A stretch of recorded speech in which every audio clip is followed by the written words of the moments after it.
بسم اللہ الرحمن الرحیم نحمدہ و نصلی علی رسولہ الکریم اما بعد۔ آج ہم علم تجوید کی پہلی کلاس کا آغاز کر رہے ہیں۔ اللہ تعالی ہماری اس کاوش کو اپنی بارگاہ میں قبول فرمائے اور اس سے حضور کے امتیوں کو نفع نصیب فرمائے۔ سب سے پہلے آپ نے یہ بات ذہن میں رکھنی ہے کہ کسی بھی علم کو حاصل کرنے سے پہلے اس کے بارے میں 4 چیزوں کا جاننا انتہائی ضروری ہے۔ کوئی بھی علم آپ حاصل کریں تو اس کے بارے میں سب سے پہلے اس کی تعریف کیا ہے، اس کے بعد اس کا موضوع کیا ہے، اس کے بعد اس کی غرض و غایت کیا ہے، اور اس کے بعد شریعت میں اس علم کو حاصل کرنے کا کیا مقام ہے، اس علم کے بارے میں شریعت کیا کہتی ہے کہ یہ علم حاصل کرنا فرض ہے، واجب ہے، مستحب ہے۔ تو سب سے پہلے ہم تجوید کا لغوی معنی، یہ معنی لکھا ہوتا ہے اور آخر میں چھوٹی یا ہوتی ہے تو اس کو کچھ لوگ معنی پڑھ دیتے ہیں، یہ آپ نے ہمیشہ لفظ معنی پڑھنا ہے۔ اس کا لغوی معنی ہے عمدہ بنانا، ستھرا کرنا، کھڑا کرنا۔ اس کی تعریف یہ ہے کہ ہر حرف کو اس کے اصلی مخرج کے ساتھ صفات لازمہ و عارضہ کے ساتھ دوسرے حرف سے جدا کر کے پڑھنا، یعنی اس تعریف کو سمجھنے سے پہلے ہمیں حرف اور لفظ میں فرق پتہ ہونا چاہیے۔ حرف اکیلا ہوتا ہے اور لفظ 2 یا 2 سے زیادہ حرفوں کو ملا کے بنتا ہے۔ تو تجوید کی ڈیمانڈ یہ ہے کہ ہر حرف کو اس کے اصلی مخرج کے ساتھ، مخرج کہتے ہیں نکلنے کی جگہ کو،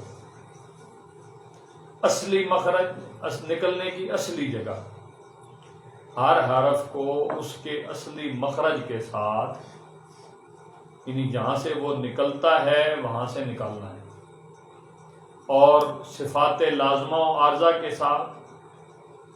صفت خوبی کو کہتے ہیں اور صفت کی جمع ہے صفات، خوبیاں، یعنی اس حرف میں جو خوبیاں ہیں وہ عارضی طور پہ ہیں یا لازمی طور پہ ہیں، اس کے ساتھ پڑھنا ہے، خوبیوں کے بغیر نہیں پڑھنا۔ ہر حرف کو اس کے اصلی مخرج کے ساتھ، صفات لازمہ و عارضہ کے ساتھ۔ لازمی وہ صفتیں ہوتی ہیں جو ہمیشہ ساتھ رہتی ہیں، اور عارضی وہ صفتیں ہوتی ہیں جو کبھی ہوتی ہیں کبھی نہیں ہوتی۔ لہذا اس چیز کا آپ نے خیال رکھنا ہے کہ جو ہر وقت ہوتی ہیں ان کا ہر وقت خیال رکھنا ہے، جو کبھی ہوتی ہیں کبھی نہیں ہوتی، جب ہوتی ہیں تو خیال رکھنا ہے، جب نہیں ہوتی تو کوئی پرابلم نہیں۔ دوسرے حرف سے جدا کر کے پڑھنا ہے۔ ٹوٹل حروف 29 ہیں، حروف تعجی، تو 29 کے 29 حروف کو الگ الگ کر کے پڑھنا ہے۔ کوئی حرف ایک دوسرے حرف کی طرح نہیں ہو سکتا، تو جب ہو نہیں سکتا تو پھر اس جیسا پڑھا بھی نہیں جا سکتا۔ اب اگر وہ پڑھا جائے تو کیا خرابی پیدا ہوتی ہے، یہ ہم آپ کو آگے جا کے بتائیں گے انشاءاللہ۔ دوسرا ہے موضوع۔ موضوع کہتے ہیں وہ چیز جس کے اوپر بحث کی جائے، تو ڈسکس کیا جائے۔ اس میں موضوع جو ہے وہ حروف تہجی ہیں، ٹوٹلی طور پہ جو ڈسکس ہوگی وہ حروف تہجی کے اوپر ہی ہوگی۔ ساری باس کا مرکز حروف تہجی ہوں گے. اس کے بعد ہے غرض. اس کی غرض و غایت کیا ہے, اس علم کو ہم کیوں حاصل کر رہے ہیں؟ تو غرض و غایت اس کی یہ ہے کہ تاکہ قرآن مجید کو پڑھتے وقت ہر قسم کی غلطی سے بچا جائے. قرآن مجید کو پڑھتے وقت ہر قسم کی غلطی سے بچا جائے. یعنی قرآن مجید کو پڑھتے وقت انسان غلطیاں کر سکتا ہے, تو ان غلطیوں سے بچنے کا ایک ہی طریقہ ہے کہ علم تجوید حاصل کیا جائے. اس کے بعد چوتھی چیز ہے شرعی حیثیت. تو علم تجوید کی شرعی حیثیت یہ ہے کہ یہ علم حاصل کرنا ہر مسلمان مرد و عورت پر واجب ہے. اس کو ہر صورت میں حاصل کرنا, کیونکہ علم تجوید کے بغیر غلطیاں ہونے کا احتمال ہے, اندیشہ ہے, خطرہ ہے. لہذا جس علم کے بغیر غلطیوں کا خطرہ ہے اس علم کو حاصل کرنا لازمی ہے. تو یہ ہر مرد و عورت کو لازمی طور پہ حاصل کرنا چاہیے تاکہ ہم قرآن مجید کو پڑھتے وقت ہر قسم کی غلطی سے بچ سکیں. اب سوال یہ پیدا ہوتا ہے کہ قرآن مجید کو پڑھتے وقت کتنی قسم کی غلطیاں ہو سکتی ہیں؟ تو قرآن مجید کو پڑھتے وقت 2 قسم کی غلطیاں ہو سکتی ہیں. اس کو تجوید کی زبان میں کہتے ہیں, ایک کو کہتے ہیں لحن جلی, یعنی واضح غلطی, بڑی غلطی, اور دوسری ہے لحن خفی, یہ اس کو کہتے ہیں چھپی ہوئی غلطی.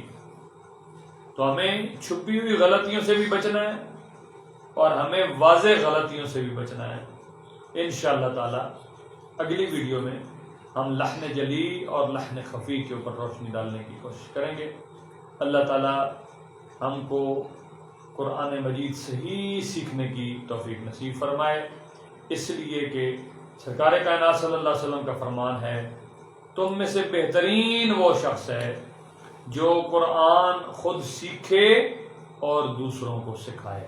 اللہ کریم ہمیں قرآن مجید سیکھنے اور سکھانے کی توفیق نصیب فرمائے. وَفَوِّضُوا أُمُورَنَا إِلَى اللَّهِ إِنَّ اللَّهَ بَصِيرٌ بِالْعِبَادِ وصلی اللہ تعالی علی حبیبہ محمد وآلہ وصحبہ اجمعین برحمتک یا ارحم الراحمین.